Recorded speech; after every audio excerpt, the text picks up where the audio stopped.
एक दिन एक ज्वालामुखी फटने की वजह से एल का पूरा गांव तबाह हो जाता है। हवा प्रदूषित हो जाती है जिसकी वजह से एल की हालत भी खराब हो जाती है और पूरे गांव की फसलें भी खराब हो जाती हैं। और अपने भाई की जान को बचाने के लिए ओलिविया खाना चुराना शुरू कर देती है, यहाँ तक कि अपनी भूख को सेक्रीफाइस करके अपने हिस्से का खाना भी एल को देने लगती है। पर 2 महीनों तक खुद कुछ ना खाने की वजह से ओलिविया की मौत हो जाती है और अपनी छोटी बहन की मौत की वजह से एल बहुत ही ज्यादा उदास हो जाता है। और उसी दिन से एल डिसाइड करता है कि अभी एक फार्मर बनेगा और आज के बाद किसी को भी भूखा मरने नहीं देगा।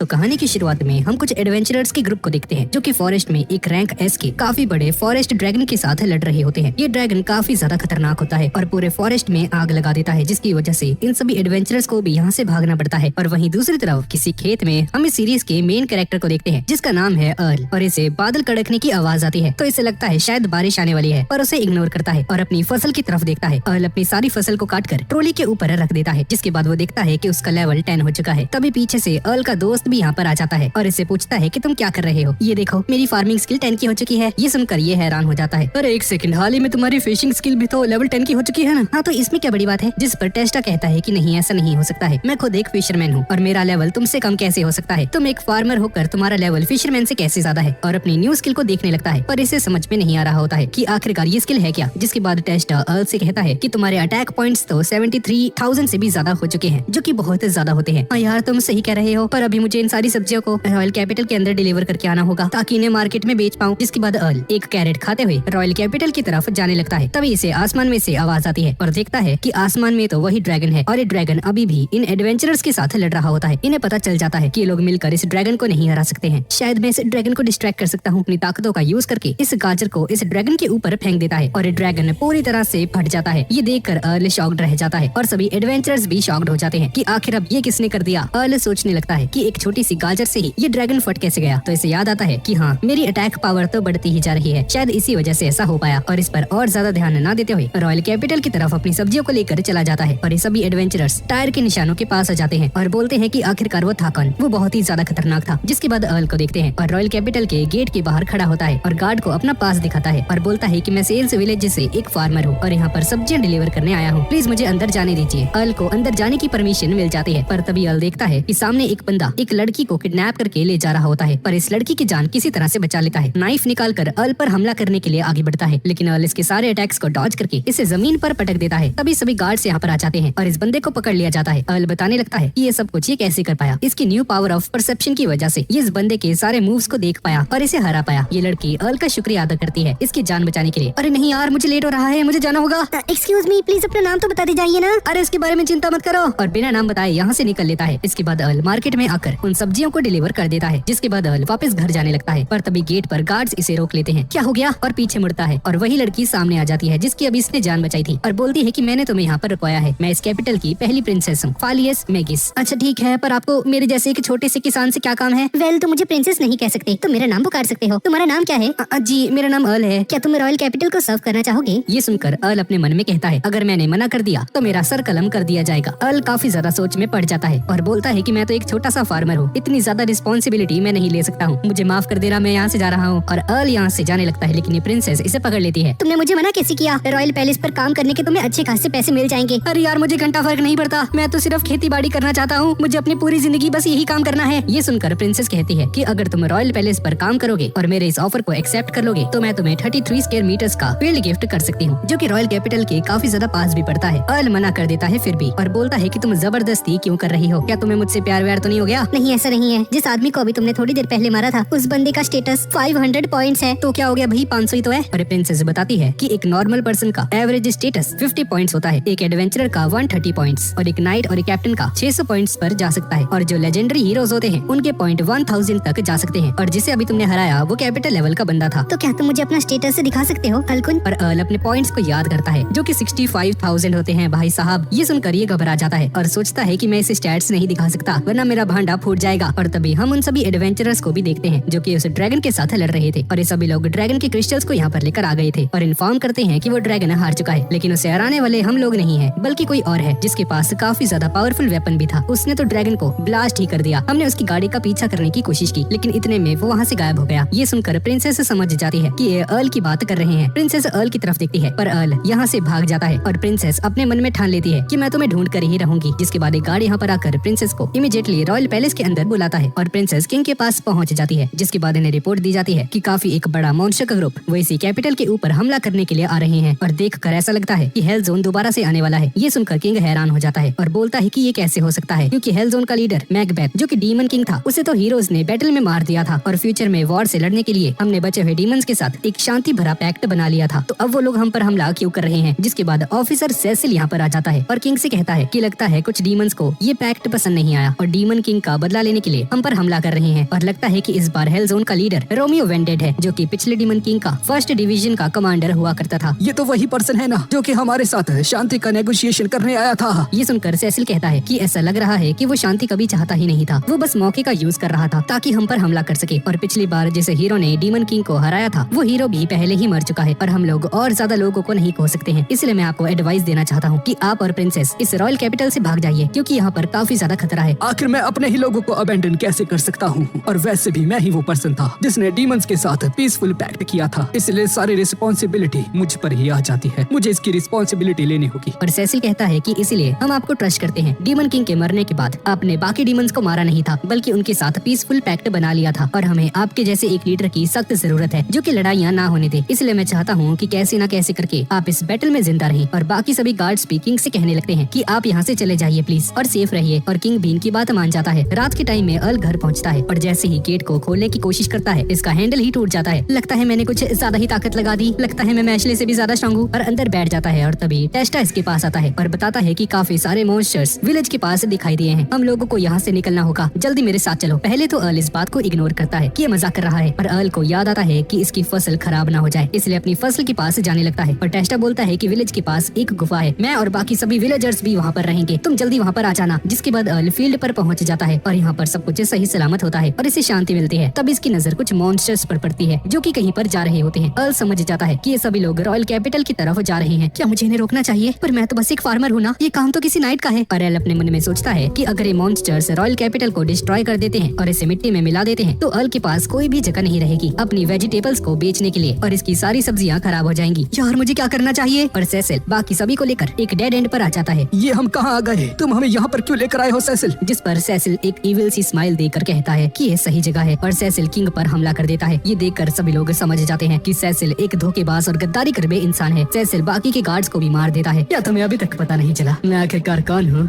और सेसिल ट्रांसफॉर्म करने लगता है और बोलता है कि मैं शुरुआत से ही सेसिल नहीं था, बल्कि मैं तो एक ये हूँ। तुम तो एक दानव हो और कोई ऐसा वैसा डीमन नहीं, यही है रोमियो वेंटेड। जिसके बाद रोमियो बाकी की डीमन आर्मी को भी यहाँ पर लेकर आ जाता है और अपना प्लान बताता है और बताता है कि ये पिछले डीमन किंग की तरह कंट्री को डिस्ट्रॉय नहीं करना चाहता है, क्योंकि एक कंट्री काफी ज्यादा ताकतवर और कमाल की चीज होती है। ये बिना लोगों को पता लगे सभी डीमंस को इस कंट्री में लेकर आ जाएगा, जिससे कि कोई भी डिस्ट्रक्शन वगैरह नहीं होगी और इस कंट्री पर कब्जा कर पाए। और रोमियो इनको मारने के लिए इन पर हमला करता है, लेकिन किंग अपनी गार्डियन शील्ड का यूज करके इसके हमले को रोक देता है और तभी किंग की हालत खराब होने लगती है और प्रिंसेस भी किंग की हेल्प करती है। और हमें पता चलता है कि रोमियो ने ही उस ड्रैगन को भेजा था और उस लड़की को भी भेजा था प्रिंसेस को किडनैप करने के लिए। मेरा प्लान खराब किसने किया? मैं तुम्हें कुछ नहीं बताने वाली। और रोमियो अपनी ताकत को बढ़ा लेता है और गुस्से में आकर इनकी गार्डियन शील्ड को तोड़ देता है, गेम ओवर, और इनके ऊपर डार्क मैजिक यूज करता है। तभी अर्ल यहाँ पर आ जाता है और फार्मिंग टूल का यूज करके जमीन को ब्लॉक कर देता है, जिसकी वजह से जमीन फटने लगती है और सभी मॉन्स्टर्स जमीन के अंदर गिर जाते हैं। रोमियो अर्ल से पूछता है कि तुम हो कौन? मैं एक फार्मर हूँ। तुमने आखिर अभी किया गया? मैंने तो बस प्लोइंग की थी। ये कैसी टेक्निक होती है जिससे कि मैं सॉइल को रिप्लेस कर सकता हूँ, जिससे कि सॉइल में न्यूट्रिशंस आ जाते हैं। ये सुनकर रोमियो गुस्सा हो जाता है और अर्ल पर हमला करते हुए आगे बढ़ता है। मैंने तुमसे ये नहीं पूछा था। तभी अर्ल रोमियो की तलवार को हाथों से ही पकड़ लेता है और इसे पकड़कर माउंटेन की दीवार पर पटक देता है। ये देखकर रोमियो समझ जाता है कि अर्ल वही पर्सन है जिसकी वजह से इसके सुबह के सारे प्लान्स फेल हो गए थे और अर्ल से लड़ने के लिए रोमियो अपनी असली फॉर्म में आने लगता है। ये देखकर प्रिंसेस कहने लगती है कि इसका लेवल तो 78 है और अर्ल को यहाँ से भागने के लिए कहती है। तुमने मुझे गुस्सा दिलाया, अब इसकी भरपाई लो। और रोमियो इसे पंच मारने के लिए आगे बढ़ ही रहा होता है, पर अर्ल एकदम मस्त स्टाइलिश वे में खड़ा होता है और रोमियो को एक हल्का सा पंच मारता है, जिसकी वजह से रोमियो यहीं पर हार जाता है। ये सभी डीमंस भी देखते हैं कि अर्ल कितना ज्यादा पावरफुल है और डर के मारे ये सभी डीमंस यहाँ से भाग जाते हैं। अगले दिन अर्ल को पैलेस के अंदर बुलाया जाता है और किंग इसका शुक्रिया अदा करता है सारी हेल्प के लिए। और अर्ल बोलता है कि मैंने ये सब तो इसलिए किया था क्योंकि मेरे पास सब्जी बेचने के लिए कोई जगह ही नहीं बचेगी। अगर ये किंगडम तबाह हो गया तो और मेरी सारी सब्जियां खराब हो जाती।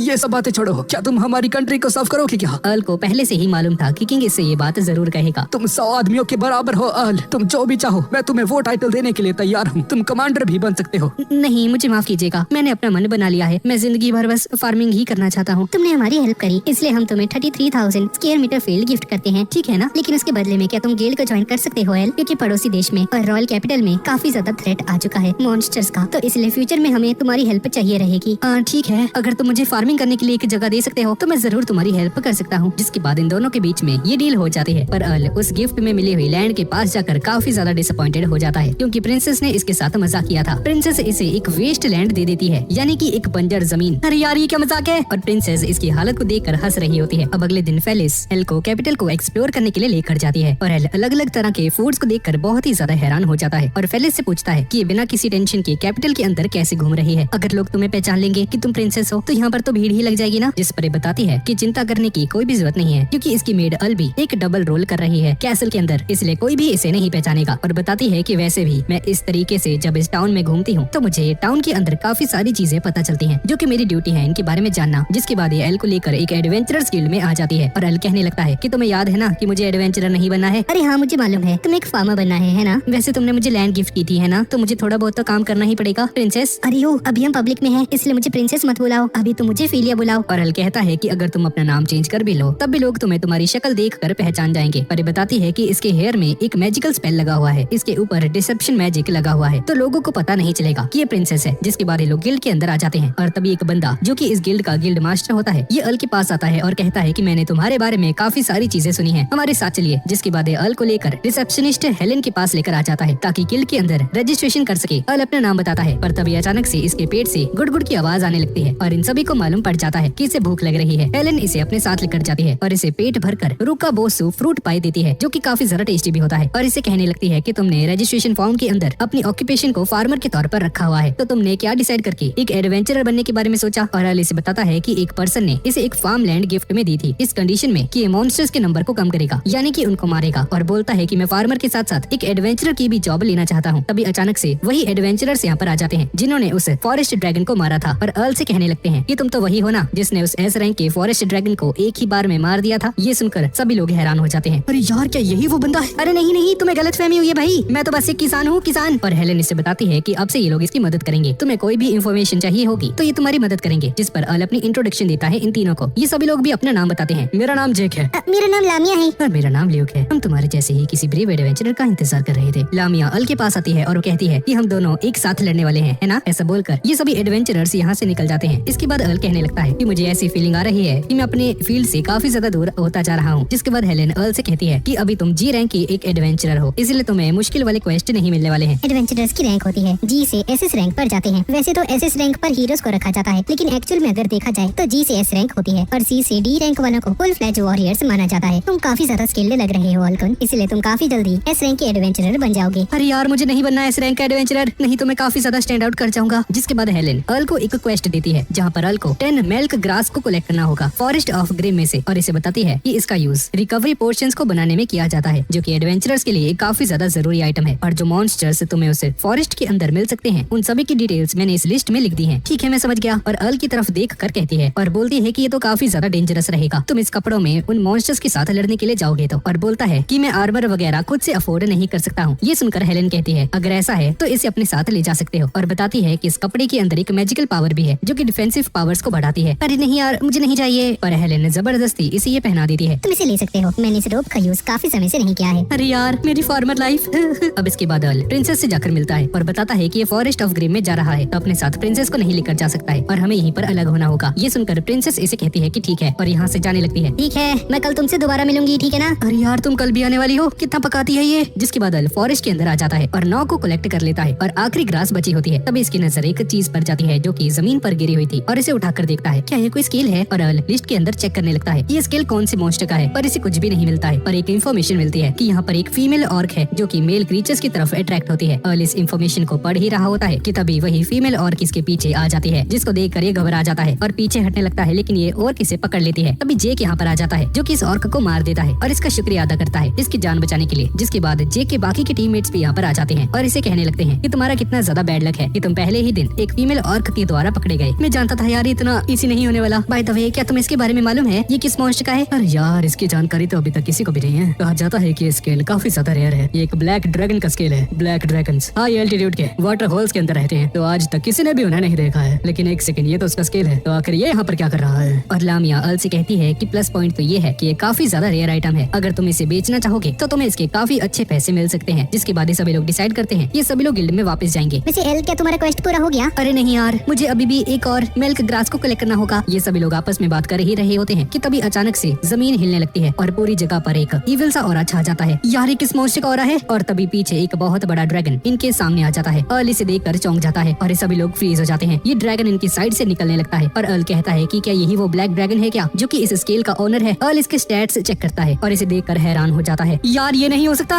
इसके बाद हम हेलेन को देखते हैं जो कि एक सपना ले रही होती है जहाँ पर ये किसी से डर कर भाग रही होती है और इसके पीछे अभी अभी कोई मरा होता है जिसे देखकर ये घबरा जाती है और नींद से जाग जाती है। गिल्ड में काम करती है और तभी एक लेडी आकर इसे कहती है क्या तुम ठीक हो? और हेलेन इसे बताती है कि मुझे ऐसा लगता है कि मैं अपनी मेमोरीज को दोबारा से खो चुकी हूँ। एक काम करो, घर चले जाओ और एक डॉक्टर से मिलो। तुम काफी दिनों से काफी ज्यादा काम कर रही हो, तुम्हें जाकर आराम करना चाहिए। ठीक है। तभी अर्ल यहाँ पर आ जाता है। अरे यार तुम आ गई, तुम्हारा क्वेस्ट कैसा था? और अर्ल बताता है कि इसके पास इसके लिए समय नहीं और इसे एक चीज को रिपोर्ट करना होगा और इसे लेकर गिल्ड मास्टर के पास आ जाती है। और ये सभी लोग बताते हैं कि इन लोगों ने फॉरेस्ट ऑफ ग्रिम के अंदर एक ब्लैक ड्रैगन को देखा और जब अर्ल ने उसकी स्टैट्स को चेक किया तो उसकी जो अटैक पावर्स थी वो 2,30,000 थी। ये सुनकर सभी लोग हैरान हो जाते हैं और बताने लगते हैं कि ये ड्रैगन इतना ज्यादा पावरफुल है कि एक ही झटके में पूरी कंट्री को खत्म कर सकता है। सर उस ड्रैगन का नाम मेलेवोलेंट ड्रैगन ओरोबोरस है। ये सुनकर गिल्ड मास्टर हैरान हो जाता है कि वो इस जगह पर कैसे हो सकता है और हेलेन इस बात को सुनकर काफी ज्यादा डर जाती है और इसकी तबीयत खराब होने लगती है और नीचे गिर जाती है। क्या तुम ठीक हो? जी मैं ठीक हूँ, मुझे और जानना है। सर और कोई इन्फॉर्मेशन नहीं है। वो ड्रैगन बहुत ही ज्यादा खतरनाक था और जेक गिल्ड मास्टर को कहता है कि अभी के लिए हमें फॉरेस्ट ऑफ ग्रिम को बंद कर देना चाहिए। गिल्ड मास्टर भी इसकी बात को मान जाता है जिसके बाद अर्ल उस स्केल को डेस्क पर रख देता है और बोलता है कि शायद से ये उसी ड्रैगन का स्केल है। ये देखकर हेलेन हैरान हो जाती है और इसको अपनी मेमोरीज याद आने लगती हैं जहाँ पर ये और इसका छोटा भाई राइकुन एक फॉरेस्ट के अंदर दौड़ रहे होते हैं। पर तभी वो मेलेवोलेंट ड्रैगन यहाँ पर आ जाता है और हेलेन के सामने ही इसके छोटे भाई को जान से मार देता है और इस मेमोरी के याद आने की वजह से हेलेन बेहोश होकर नीचे गिर जाती है। नेक्स्ट सीन में हम लोग देखते हैं कि अर्ल हेलेन का वेट कर रहा होता है। तभी वो लेडी यहाँ पर आ जाती है और बोलती है कि वो ठीक है, बस बेहोश हो गई थी। और ये लेडी अपना नाम बताती है वॉन रीन और ये हेलेन की एडॉप्टिव पेरेंट है। जिसके बाद अर्ल से पूछती है कि तुम कौन हो? जी मेरा नाम अर्ल वेन है और मैं एक फार्मर हूँ। तुम्हारे इस रोग को देखकर मैं थोड़ी सी सरप्राइज हो गई थी। और वॉन बताने लगती है कि हेलेन जब छोटी हुआ करती थी उसे कोई भी मेमोरी याद नहीं है, उसे बस अपना नाम याद है और पास्ट में उसके पास बस एक ये रोप ही था। जब हम लोग 15 साल पहले स्नूस रिवर के पास गए थे तो मुझे और मेरे हस्बैंड को हेलेन वहाँ पर पड़ी हुई मिली थी। उसके कोई भी रिलेटिव वगैरह भी नहीं थे, इसलिए हमने हेलेन को अडॉप्ट कर लिया और तभी से वो अपने पास्ट की मेमोरीज को याद नहीं कर पाती है। लेकिन ऐसा लग रहा है कि वो ड्रैगन उसकी पास्ट की मेमोरी से कनेक्टेड है। ठीक है, मैं समझ गया, मुझे क्या करना है, मैं हेल्प करूंगा क्योंकि मैं ही एक इकलौता ऐसा पर्सन हूँ जो कि उसके स्टैट्स को देख पाया, तो शायद मैं कुछ कर पाऊंगा। नहीं, मैं तुम्हें ऐसा नहीं करने दूंगी। तुम अभी बस एक जी रैंक के ही एडवेंचरर हो। ये काम किसी सोल्जर या किसी नाइट का है। चिंता मत कीजिए, मैं वहाँ उस फॉरेस्ट में नहीं जाने वाला हूँ। मैं इस बारे में रिसर्च करूंगा और लाइब्रेरी में जाऊंगा। और वॉन इसे एक रिकवरी पोर्शन दे देती है और बताती है कि अगर तुम्हें कोई भी इन्फॉर्मेशन मिलती है तो प्लीज मुझे आकर रिपोर्ट देना। और अर्ल जैसे ही गिल्ड से बाहर आ जाता है तो एक पोस्टमैन यहाँ पर आ जाता है और इसे एक लेटर देता है जो कि इसकी मॉम ने इसे भेजा था। अरे यार, मैंने तो अपनी मॉम को बताया नहीं, मैं रॉयल कैपिटल में आ गया तो उन्हें कैसे पता चल गया मैं यहाँ पर हूँ?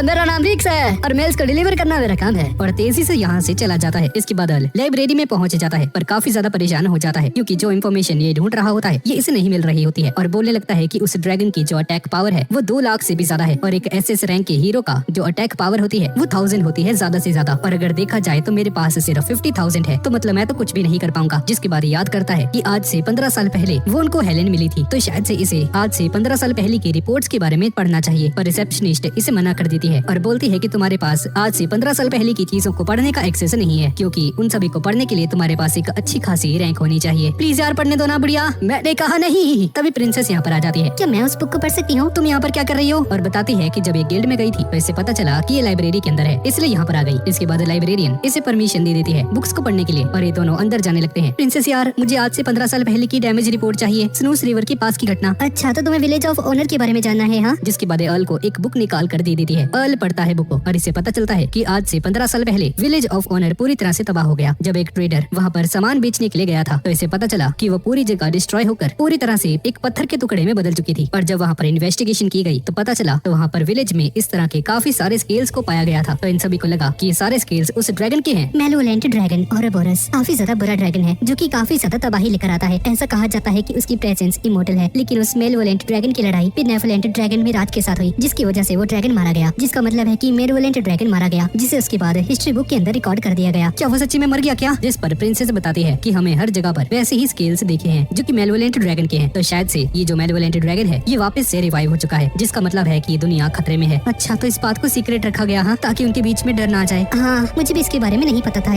तो ठीक है, कल मैं विलेज ऑफ ऑनर के अंदर जाकर इन्वेस्टिगेशन करूंगा मैं भी तुम्हारे साथ चलूंगी। क्यों भाई क्यों, तू क्या रही है? अब अगले दिन ये लोग विलेज ऑफ ऑनल में पहुंच जाते हैं, जहाँ पर ये देखते हैं कि सब कुछ पूरी तरह से खंडर बन चुका है और इन्हें यहाँ पर लगता नहीं है कि कोई भी क्लू मिल सकता है। जिसके बाद अर्ल को किसी बच्चे की आवाज आने लगती है जो कि इसे अपनी तरफ बुला रहा होता है। अर्ल उसके पास जाता है और एक ग्रेव यार्ड के पास पहुंच जाता है। तभी उस ग्रेव के अंदर से एक बच्चा बाहर निकलता है। हाँ, मैं तुम्हारी बातों को सुन सकता हूँ। एल, तुम किससे बात कर रहे हो? अरे अंधी होगी है क्या, तुम्हें दिखाई नहीं देता? यहाँ पर ये बच्चा खड़ा है, क्या तुम इसे नहीं देख सकती? नहीं, मुझे नहीं दिख रहा। ये सुनकर एल घबरा जाता है।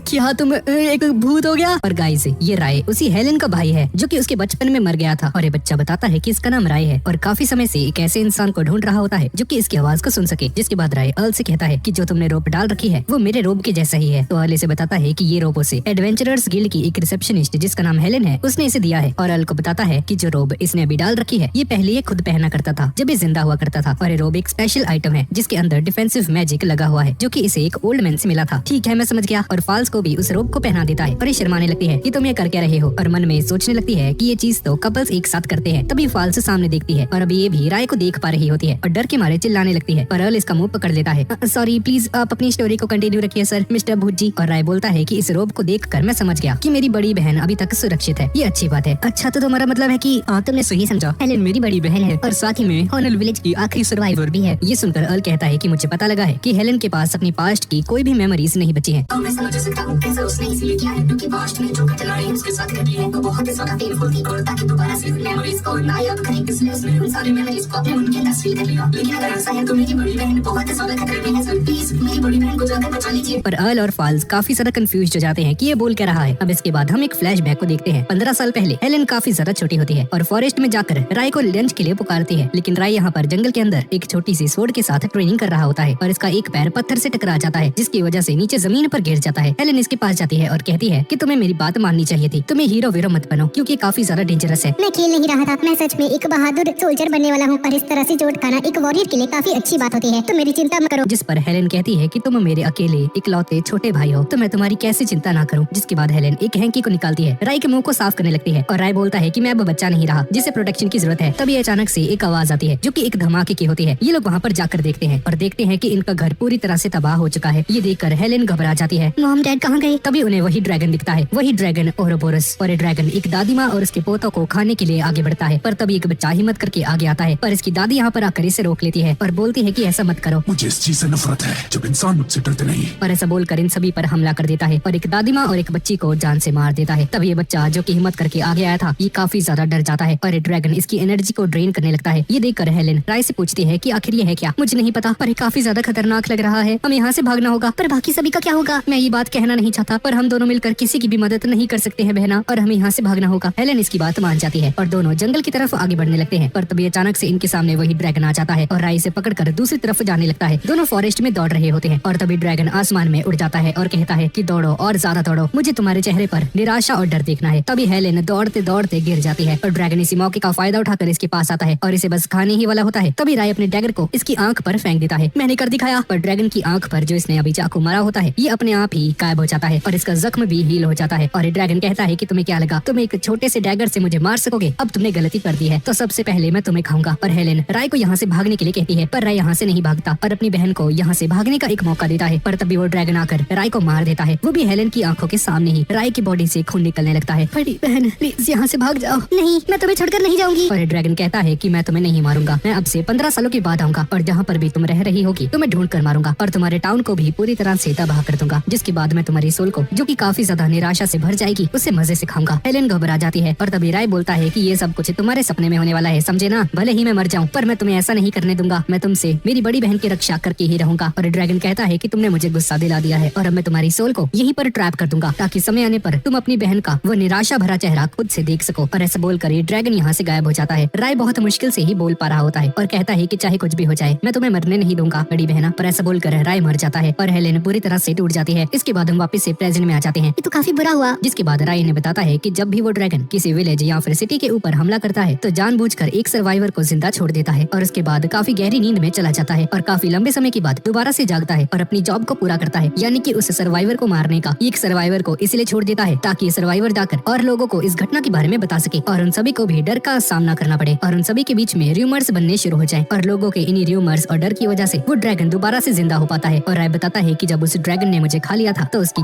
कॉन्शियसनेस की वजह से मुझे इन सभी बातों के बारे में पता चल पाया और वो इतने समय से मेरे डर को ही खाता आ रहा है और बताता है कि उस ड्रैगन को अपने शिकार की नेगेटिव एनर्जी खाने के बाद और भी ज्यादा पावर मिल जाती है और अब वो ड्रैगन मेरी बड़ी बहन और टाउन के लोगों के ऊपर हमला करना चाहता है। यार मेरी पावर्स बहुत कमजोर हैं, मैं उसके सामने बस एक पिसड्डी हूँ। राय बोलता है कि अगर हम उस ड्रैगन के ऊपर पावर ऑफ डिस्पेयर से ऑपोजिट वाली पावर का यूज करेंगे तो वो ड्रैगन काफी ज्यादा कमजोर पड़ जाएगा। तो प्लीज मेरी बहन को इसके बारे में जरूर बताना, जो कि मैं अब तुमसे कहने वाला हूँ। अब इसके बाद अल फाल्स को कंधे पर उठा लेता है और तेजी से टाउन की तरफ आगे बढ़ने लगता है। आज ड्रैगन के आने का 15वां साल हो चुका है, यानी कि वो ड्रैगन आ जाने वाला है। हमें जल्दी करना होगा। भाई मैं राजकुमारी हूँ, मुझे ऐसे मत पकड़ो वरना लोग मुझे देख कर क्या कहेंगे। अरे यार उसका समय नहीं, चुप रह। ये दोनों टाउन में पहुंच जाते हैं और अभी तक ओरोबोरस ने टाउन पर हमला नहीं किया था और फाल्स अल से कहती है कि तुम्हें ये चीज सीखनी होगी कि एक लड़की को कैसे ट्रीट किया जाता है। ये सब छोड़ो, मैं सोल्जर्स को बुलाकर आती हूँ। हमें सभी लोगों को यहाँ से बाहर निकालना होगा इन केस अगर ओरोबोरस हम पर आज हमला कर देता है। और तुम जाकर हेलेन को संभालो, ठीक है ना? जिस पर अल मान जाता है और दोनों अपने अपने काम पर लग जाते हैं। इसके बाद वोन हेलेन के रूम में कुछ फ्रूट्स को लेकर जाती है पर हेलेन यहाँ पर नहीं होती है और हेलेन इस वक्त फॉरेस्ट के अंदर होती है और ऐसा लग रहा होता है ये खुद के कंट्रोल में नहीं है। तब इसके सामने वही ड्रैगन आ जाता है। काफी लंबा समय हो गया है, 15 साल अब एक दूसरे से मिले नहीं। और इस ड्रैगन को देखकर हेलेन की मेमोरीज वापस आने लगती हैं, जहाँ पर इसे याद आता है कि इसकी गलती की वजह से इसने अपने भाई को खो दिया था और सोचने लगती है कि वो इतनी जरूरी बात को कैसे भूल सकती है और अपने भाई से माफी मांगने लगती है कि उसकी वजह से इसके भाई की मौत हुई। और ड्रैगन भी बात को बढ़ाने लगता है। तुम्हारा भाई अकेला भाग जाता और तुम बहुत ज्यादा स्लो थी, ये सब तुम्हारी गलती है और अब दोबारा से ऐसा होने वाला है। तुम्हारी वजह से बहुत सारे लोग मरने वाले हैं। मैं जानती हूँ ये सारी मेरी ही गलती है। और अपने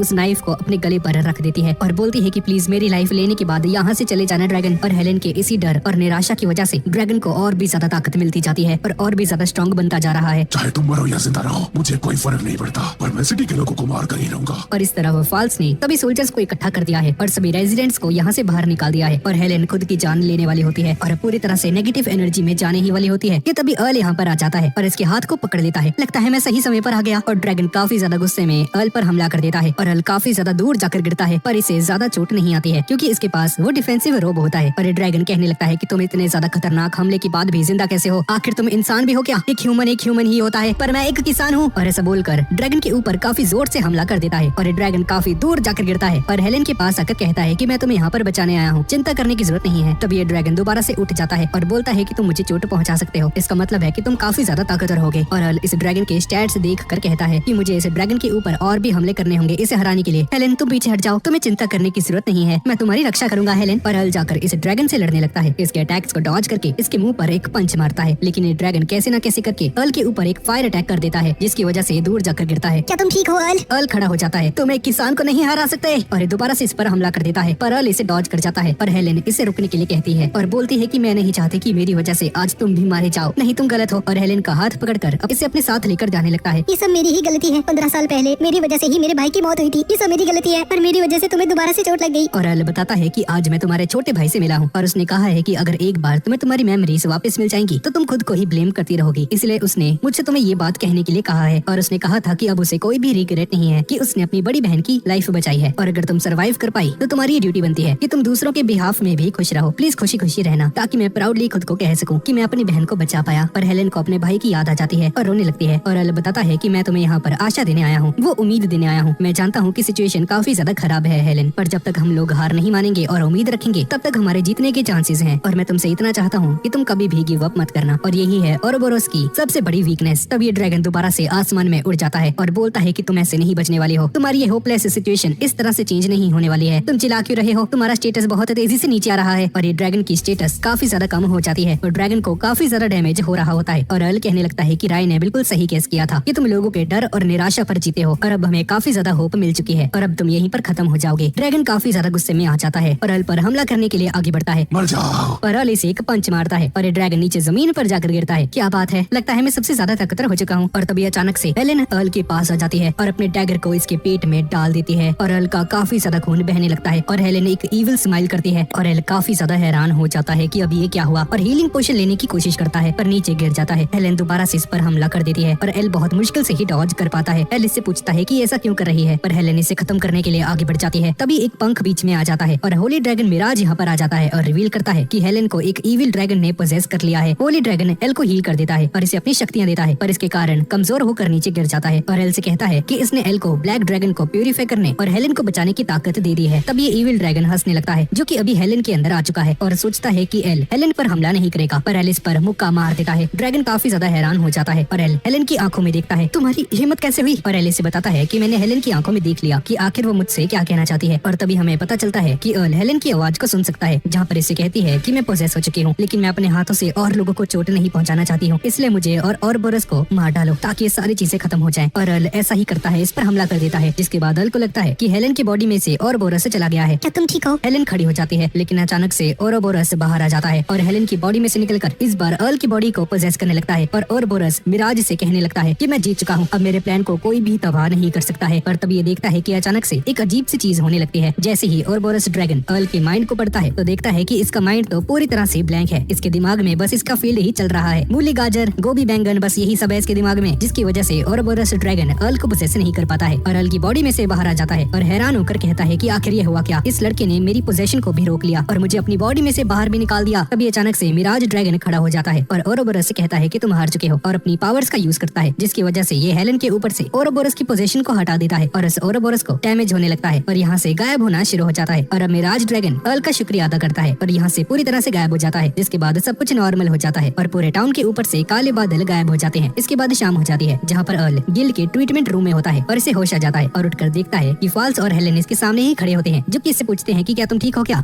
हाँ मैं ठीक हूँ। फाल्स इसे गले लगा लेती है। मुझे चिंता हो गई थी, पर बाद में शर्मा कर दूर हो जाती है। वैसे ओरोबोरस का क्या हुआ? और हेलेन इसे बताती है कि तुम्हारे और मिराज की वजह से वो सेफली प्यूरिफाई हो चुका है और वहाँ से गायब हो चुका है, शुक्र है। जिसके बाद हेलेन इसे कहती है कि ओरोबोरस ड्रैगन को हराने के बाद मिराज की पूरी ताकत एग्जॉस्ट हो गई थी और वो भी लाइट के साथ डिसअपेयर हो चुका है। एक सेकंड हेलेन, क्या तुम मिराज ड्रैगन की बात कर रहे हो, जो कि एक लेजेंडरी ड्रैगन है? हाँ, फाल्स वो ड्रैगन अचानक से ही आ गया था और उसने मुझे ताकत दी। ये सुनकर फाल्स हैरान हो जाती है, जिसके बाद अर्ल हेलेन से कहता है कि तुम्हें तो ओरोबोरस ने पोजेस कर लिया था ना, क्या तुम अब ठीक हो क्या? हाँ मैं ठीक हूँ, लेकिन एक अजीब चीज हो चुकी है। और अपने हाथ को आगे करती है और अपने हाथ को ड्रैगन वाला हाथ बना लेती है। ये देखकर एल डर जाता है, ये तो ओरोबोरस का हाथ है, मुझे इसे हराना होगा। लेकिन हेलेन दोबारा से अपने हाथ को सही कर लेती है और बोलती है कि मैं अब इसे कंट्रोल कर सकती हूँ। ये देखकर ये दोनों हैरान हो जाते हैं और तालियां बजाने लगते हैं और हेलेन इसे बताती है कि अब ये किसी भी अपने बॉडी पार्ट को ट्रांसफॉर्म कर सकती है जब चाहे इसकी मर्जी से। क्या तुम्हें इससे तकलीफ नहीं होती? और ये बताती है कि ओरोबोरस के डिसअपेयर होने के बावजूद भी उसकी पावर्स मेरे अंदर ही रह गई हैं। ओरोबोरस ने इन ताकतों का यूज लोगों को मारने में किया, तो क्यों ना मैं इन ताकतों का यूज लोगों की भलाई के लिए करूँ। वैसे भी तुमने राय का जो मैसेज मुझे दिया था वो मुझे अच्छे से याद है। अब से ये हेलेन की ड्यूटी है कि सभी लोगों के बिहाफ पर खुश रहूं, इसलिए आज से और अभी से मैं खुश रहूंगी, वरना राय का मरना वेस्ट हो जाएगा। क्या बात है। फाल्स ये सारी चीजें देख लेती है और जेलस फील करने लगती है। क्या तुम दोनों को रूम चाहिए? अरे नहीं यार, ऐसा कुछ नहीं है। और हेलेन फाल्स से पूछती है कि अर्ल और तुम दोनों कैसे रिलेटेड हो भाई? और फाल्स से कहती है कि हम दोनों बचपन के चड़ी बड़ी हैं। तुमसे मिलकर अच्छा लगा। तभी गेट खुल जाता है और गिल्ड मार्शल और बाकी सभी एडवेंचरर्स भी यहाँ पर आ जाते हैं और ये सभी एडवेंचरर्स अर्ल से कहने लगते हैं कि हमने सुना है कि तुमने ओरोबोरस को हरा दिया। अगर मैं होता ना तो मैं तुम्हारी मदद जरूर करता। हाँ, तुम तो एक छोटे से ड्वार्फ से भी लड़ जाते हो, तुम उसकी क्या हेल्प करोगे? और ये सभी लोग आपस में लड़ने लगते हैं और वो उन्होंने कहती है कि यहाँ पर शोर मत मचाओ, अर्ल को यहाँ पर अरेस्ट करने दो। तभी अर्ल खड़ा हो जाता है, अरे यार मुझे कुछ नहीं हुआ, मैं बिल्कुल ठीक हूँ। तो क्यों ना पार्टी कर जाए, अर्ल एक ओरोबोरस को हराया है। जिस पर सभी लोग मान जाते हैं। तभी ल्यूक कहने लगता है कि क्या कैसल से हमें कोई रिवॉर्ड वगैरह मिलेगा क्या, क्योंकि हमने ओरोबोरस को जो हराया है भाई। जिस पर फाल्स भूल जाती है कि ये प्रिंसेस नहीं है और इन सभी से कहने लगती है कि तुम सभी को बहुत अच्छा रिवॉर्ड दिया जाएगा। जिस पर सभी लोग फाल्स पर शक करने लगते हैं कि भाई ये कौन है जो बोलेगी, ये कौन होती है देने वाली। पर फाल्स एक बहाना लगा देती है और यहाँ से बचकर चली जाती है। अब इसके बाद सभी लोग अर्ल के लिए पार्टी करते हैं और अर्ल अपने मन में कहता है कि कल इसे जाना होगा क्योंकि कल इसे आलू की खेती करनी है। तभी फाल्स इसके पास आ जाती है और बोलती है कि तुम अपने फील्ड के बारे में दोबारा से सोचने लग गए ना, कम से कम आज के दिन तो तुम्हें मजे करने चाहिए भाई, थोड़ा ब्रेक ले लो।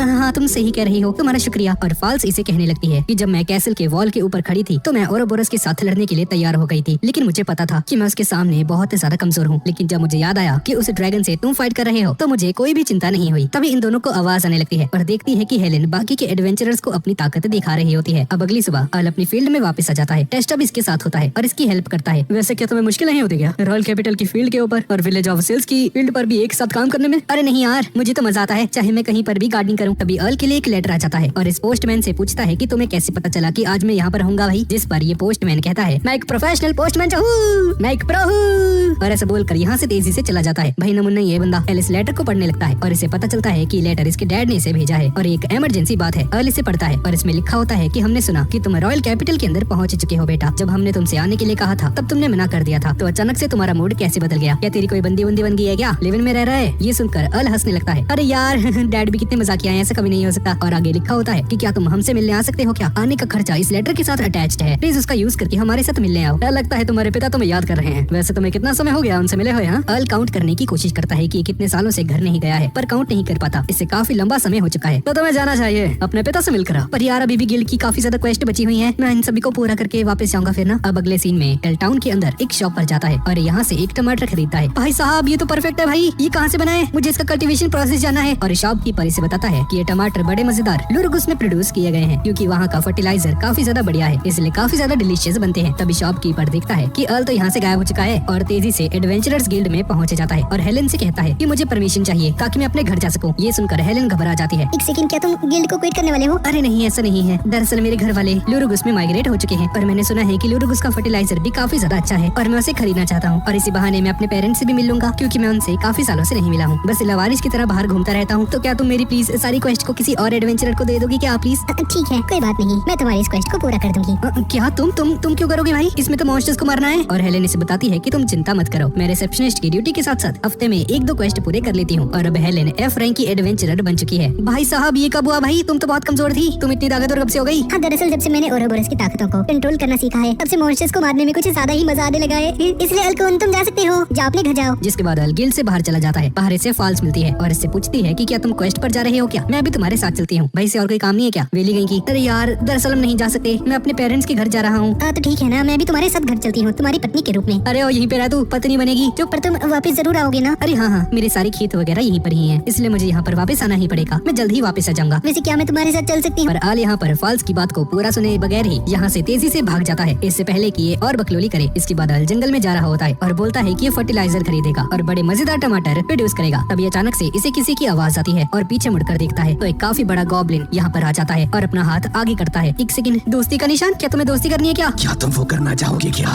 क्या करना चाहोगे सर जी? क्या बात कर रहे हो आप? अरे वही ना, पहले ब्रश कर क्या? और एक गॉब्लिन अल के साथ अजीब हरकतें करने ही वाला होता है कि तभी ये मर जाता है और तभी एक लड़की यहाँ पर आ जाती है जो कि अल को बचा लेती है। Typical isekai anime. और अल से पूछती है कि क्या तुम ठीक हो क्या? भाई तुम्हारा शुक्रिया मेरी जान बचाने के लिए। ये लड़की एल को पानी देती है पीने के लिए। यार मुझे ये ऑर्क्स बिल्कुल भी पसंद नहीं है। और ये लड़की एल से कहती है कि आखिर तुम अकेले इस जंगल में क्या कर रहे हो? ये जगह एक ऑर्डिनरी पर्सन के लिए काफी ज्यादा डेंजरस है, इसलिए तुम्हें अपने साथ बॉडीगार्ड्स तो लेकर आने चाहिए थे ना भाई। दरअसल मैं कोई ऑर्डिनरी पर्सन नहीं हूँ, दरअसल मैं एक एडवेंचरर हूँ। ओह, तुम तो मेरे ही एज के लग रहे हो। मेरा नाम रोरी है, तुम्हारा नाम क्या है? जी मेरा नाम अल्विन है। तुमसे मिलकर अच्छा लगा अल्कुन। जिसके बाद ये लोग एक साथ बैठ जाते हैं और ओरी अल से कहती है कि तुम कहाँ जा रहे हो? जिस पर अल बताता है कि लुरुगुस जा रहा है। क्या सही में? मैं भी वहीं पर जा रही हूँ, तो क्यों ना हम लोग एक साथ वहाँ पर जाएं? वैसे भी अगर तुम अकेले ट्रेवल करते हो तो ओक्स तुम पर दोबारा से हमला कर सकते हैं। यार तुम सही कह रही हो, पर क्या तुम्हारे लिए सही रहेगा कि तुम एक लड़की के साथ ट्रेवल करोगी? हाँ तो उसमें क्या हुआ? भाई ऑब्वियसली एक दिन से ज्यादा लग सकता है हमें लुरुगुस से जाने के लिए, और शायद हमें रात में भी एक साथ सोना पड़ेगा, रूम शेयर करना पड़ेगा। अच्छा, तुम इस बारे में चिंता कर रहे हो? हाँ, अगर तुमने मेरे ऊपर हाथ लगाने की कोशिश भी की तो मैं तुम्हारे सर को फ्लाइंग जेट बना दूंगी, समझ गया ना?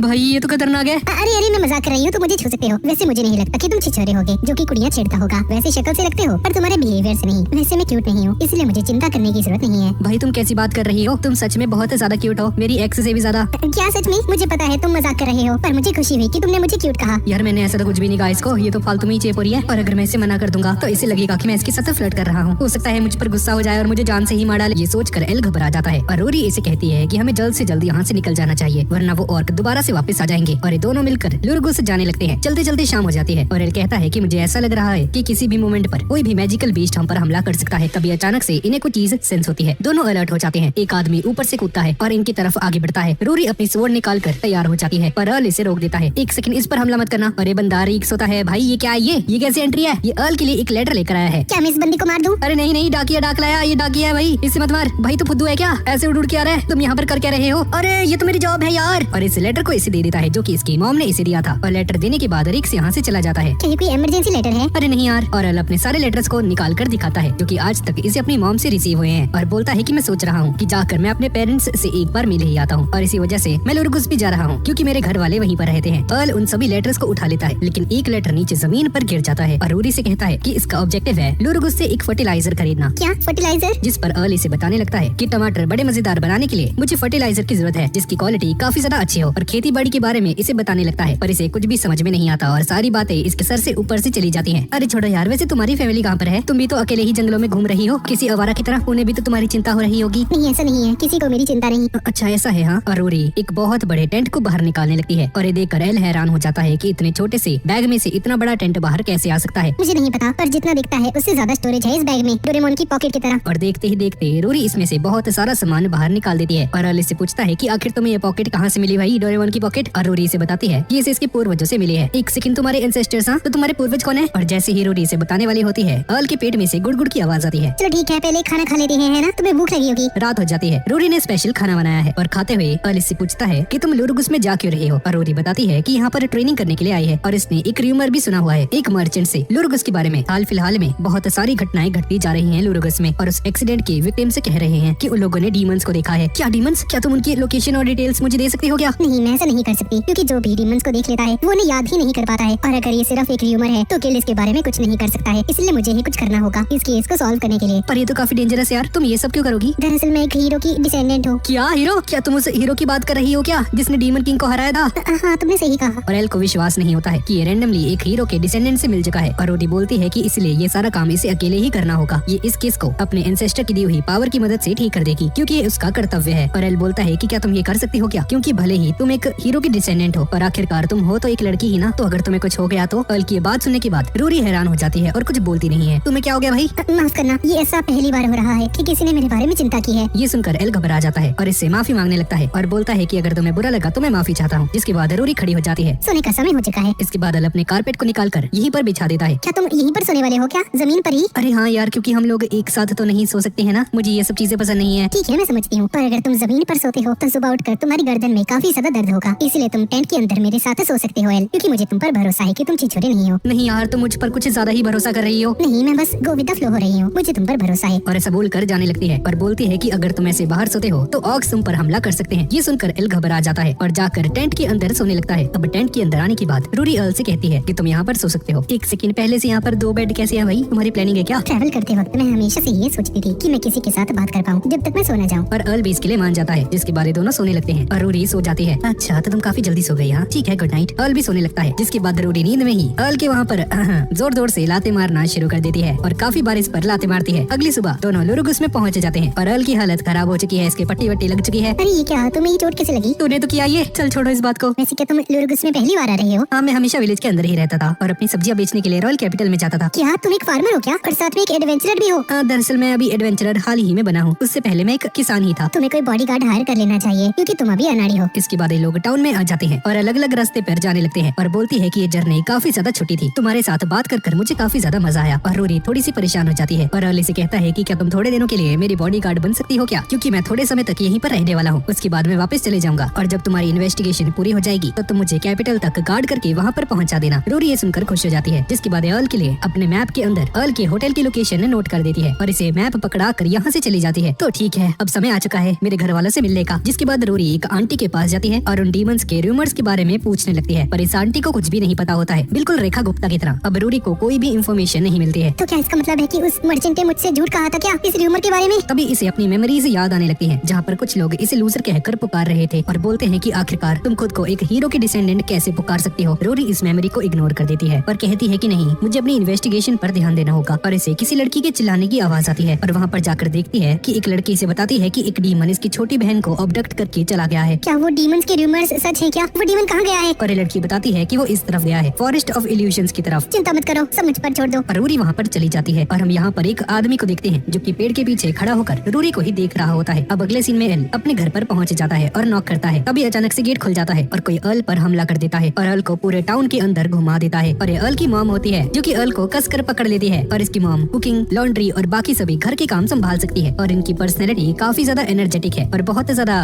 खूबसूरत भी है, लेकिन हर कोई परफेक्ट नहीं होता है। अर्ल की मॉम इसे कुछ ज्यादा ही पसंद करती है और आई लव यू बोलने लगती है इसको गले लगाकर। तभी एक आदमी यहाँ पर आ जाता है। आखिर तुम मेरी पत्नी के साथ क्या कर रहे हो? और ऐसा बोलकर अर्ल पर हमला कर देता है। डियर, तुमने अभी क्या किया? क्या तुम्हें मालूम भी है? और अर्ल की मॉम गुस्सा हो जाती है। अरे सॉरी, मुझे लगा ये बंदा मेरी पत्नी को छेड़ रहा है, इसलिए मैंने उसे मुक्का मार दिया। पिताजी, ये मैं हूँ आपका बेटा। और अर्ल की मॉम इसके डैड को घसीट कर लेकर जा रही होती है। सॉरी बच्चे, मैंने तुम पर हमला कर दिया, मुझे माफ कर देना, पर तुम चिंता मत करो, अगर मैं जिंदा बच गया तो दोबारा से जरूर मुलाकात होगी। और अर्ल की मॉम इसके डैड को बहुत जोर जोर से मारने लगती है। अरे यार, क्या लोग हैं, बिल्कुल नहीं बदले। अब अगले सीन में अर्ल की मॉम अपने हाथों से इसे खाना खिलाती है, पर अर्ल के डैड को जला हुआ खाना खाना पड़ रहा है। और अर्ल बोलता है कि रूरी का खाना काफी ज्यादा टेस्टी था, पर मॉम का खाना बहुत ही ज्यादा बेहतरीन है। शुक्रिया। वैसे ये रूरी कौन है? क्या तुम्हारी गर्लफ्रेंड है? अरे अच्छा, तो तुम्हें एक बंदी मिल गई है, हाँ? तो तुम्हें जाकर शादी कर लेनी चाहिए और बच्चे बच्चे करो। इसके डैड की बात सुनकर इसकी मॉम को गुस्सा आ जाता है और इसे अपने कंधे पर उठाकर बहुत बुरी तरह से मारने लगती है। अरे नहीं यार, रूरी तो मेरी बॉडीगार्ड थी जो कि सेफली मुझे यहाँ पर लेकर आई है। अच्छा, माफ करना, मैं कुछ ज्यादा ही जल्दी में बोल गई। यार, मेरी मॉम ना किसी लड़की की याद दिला रही है मुझे, जो कि प्रिंसेस है। अर्ल, क्या तुमने अभी किसी लड़की को याद किया? नहीं मॉम, मैंने ऐसा कुछ नहीं किया। अब इसके बाद इसके डैड और अर्ल एक साथ बैठे होते हैं, जहाँ पर अर्ल के डैड की हालत खराब हो चुकी है। क्या तुम यहाँ पर बिजनेस करने आए हो के बच्चे। जी डैड, मैं निकारी को देख रहा हूँ। वो एक अच्छा फर्टिलाइजर है और अर्ल के डैड इसे उस फर्टिलाइजर की लोकेशन के बारे में इसे एक मैप में बता देते हैं और देखते हैं कि मैप के अंदर एक निशान लगा हुआ है। बच्चे ये कौन सी जगह है? और अर्ल बताता है कि वो एक होटल है जिसके अंदर रूरी अभी रुकी हुई है, मेरी बॉडीगार्ड, और वापस जाते वक्त मैं उससे वहीं पर मिलने वाला हूँ। होटल? मुझे नहीं पता था कि वहाँ पर कोई होटल भी है। मैं उस जगह से काफी बार जा चुका हूँ बच्चे, पर मैंने आज तक वहाँ पर कोई भी होटल नहीं देखा है। और अर्ल अपने डैड से उन डीमंस के बारे में पूछता है कि क्या आपको उन र्यूमर्स के बारे में कुछ मालूम है क्या? पर अर्ल के डैड मना कर देते हैं और बोलते हैं कि मुझे इसके बारे में कुछ नहीं पता है। तो कल तुम जाने वाले हो ना फर्टिलाइजर लेने के लिए, तो तुम्हें अब सोना चाहिए, क्यों? और अर्ल वहीं पर बेड पर सो जाता है। अरे यार, ये मेरा बेड है, उठ।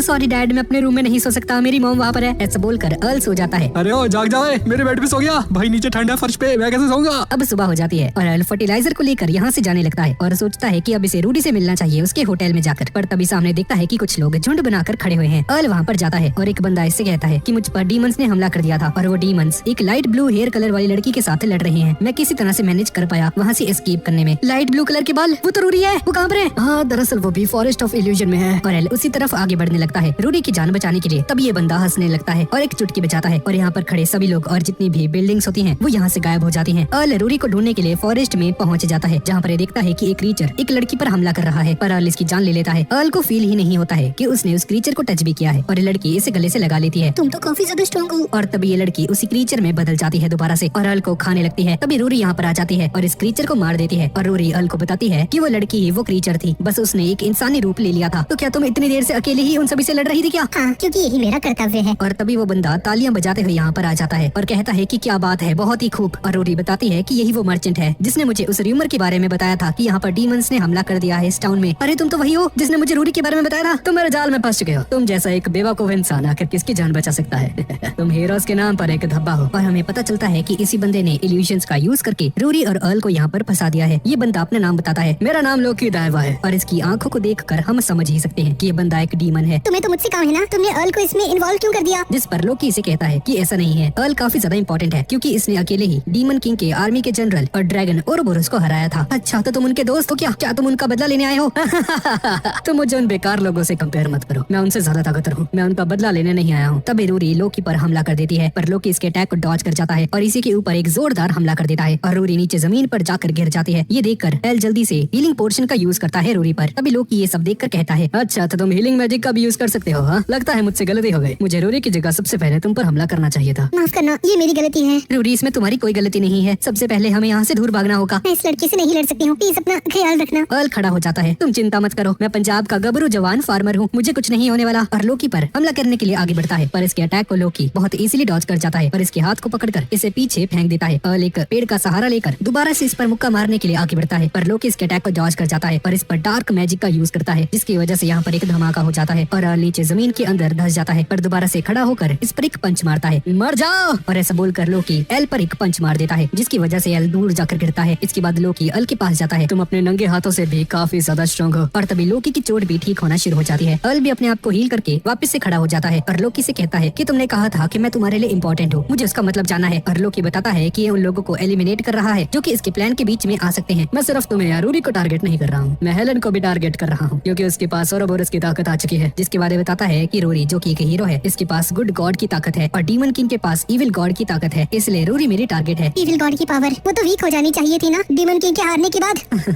ये बात तुम्हारे ऊपर भी लागू होती है क्योंकि तुम्हारे पास गुड गॉड की ताकत है और तुम उसको बिल्कुल भी रिलीज नहीं कर सकते हो। तुम्हारे पास गुड गॉड की ताकत का कोई भी ट्रेस नहीं है। और लोकी दोबारा से अपने लीच मॉन्स्टर्स को बाहर निकाल देता है और बोलता है कि बहुत बातें हो गई, अब इस खेल को खत्म करने का समय आ चुका है। और अब ये लीच मॉन्स्टर्स रूरी को खाने ही वाले होते हैं, पर अर्ल यहाँ पर आकर इसे बचा लेता है, जिसके बाद ये दोनों मिलकर इन मॉन्स्टर्स से फाइट करने लगते हैं। रूरी अर्ल से कहती है कि तुम यहाँ से चले जाओ, ऐसा कभी नहीं हो सकता। दोनों मिलकर उन मॉन्स्टर्स को मारते हैं। तुम यहाँ से भाग भी नहीं जाते। मैं एक अल्टीमेट फार्मर बनना चाहता हूँ और अगर मैं तुम्हें यहाँ पर अकेला छोड़कर भाग जाता हूँ तो मैं एक अच्छा इंसान नहीं रहूंगा। और अब लोकी इन दोनों पर हमला कर देता है। डार्क मैजिक का यूज करके अर्ल रूरी को पकड़ लेता है ताकि रूरी पर कोई भी हमला ना लग सके। और धुआं हटने के बाद हम लोग देखते हैं कि इन दोनों की हालत खराब हो चुकी है, पर अर्ल दोबारा से खड़ा हो जाता है। लगता है मैंने अपनी ताकतों का कुछ ज्यादा ही यूज कर लिया। जिसके बाद एक लीच मॉन्स्टर यहाँ पर आता है और रूरी पर हमला कर देता है। रूरी भी दूर जाकर गिर जाती है, जिसके बाद लीच मॉन्स्टर्स अर्ल पर हमला करके इसे नीचे जमीन पर ढा लेते हैं। और हमें पता चलता है कि अर्ल के पीछे जो फर्टिलाइजर था वो थोड़ा थोड़ा टूटने लगता है। मैं तुम्हें शुरुआत से ही नहीं मारना चाहता था बच्चे, मैं तो तुमसे बस लड़ना चाहता था, पर मुझे लगता है कि मेरी ड्यूटी यहाँ पर पूरी हो चुकी है क्योंकि अब तुम लड़ने के लायक नहीं बचे हो, क्योंकि जिन लीच मॉन्स्टर्स ने तुम्हें पकड़ रखा है ये मॉन्स्टर्स तुम्हें नहीं छोड़ने वाले। अगर तुम इनसे पीछा छुड़ाने की कोशिश करते हो तो तुम्हारी स्किन भी साथ में उतर जाएगी। अर्ल को बहुत ज्यादा दर्द हो रहा होता है और लोकी रूरी से भी कहता है कि अब तुम्हें भी यहीं पर पर मरना होगा और अपने मैजिक का रूरी पर यूज करने लगता है। ये देखकर रूरी रोने लगती है और बोलती है कि मैं सच में यूजलेस हूँ और डैड, मॉम और अर्ल को सॉरी कहने लगती है। और हम रूरी की एक मेमोरी को देखते हैं जहाँ पर रूरी के पिता से कहते हैं कि चाहे लोग कुछ भी कहें तुम उनकी बातों पर ध्यान मत देना। पर डैड, सभी लोग कहते हैं कि मैं हीरो नहीं बन सकती हूँ। ऐसा सच नहीं है, मैं तुम्हारा पिता हूँ और मैं तुम्हारी साइड हमेशा रहूंगा बच्ची,